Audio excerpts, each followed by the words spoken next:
Okay, I tried out the new Google Antigravity agent mode and I was really shocked by the result. First of all, when you ask the agent any questions, it first of all index all of your project files before it even starts working. And second of all, you can give it as many instructions as you want. It will make a very solid plan for each and every one of them before it starts. It asks you if you preview the plan and accept it, then it starts working one by one until it finishes.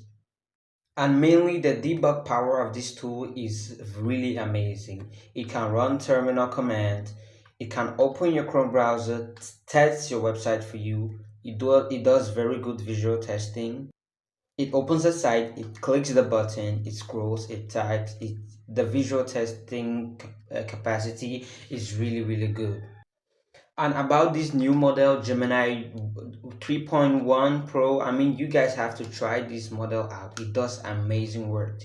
You can ask it to do something basic, it will take you to a whole different level and make it so professional that you're going to be amazed. Now come the biggest downfall of this tool. Quota limits is the biggest nightmare you're ever going to have, especially using tools like GPT and the Gemini 3.1.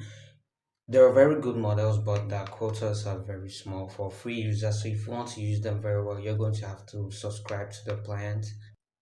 And also for those who are in a limited connection, I just have to say this thing consumes a lot of internet bandwidth.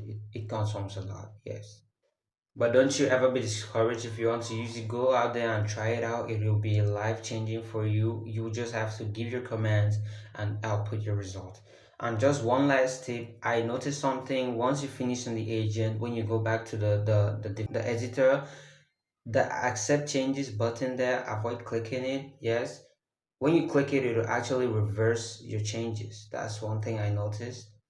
So I don't know about you guys, but that's what I experienced. When the agent does its work, it edits the files and save them directly. So when you go back there and click save changes, I don't know, somehow it actually reverses it.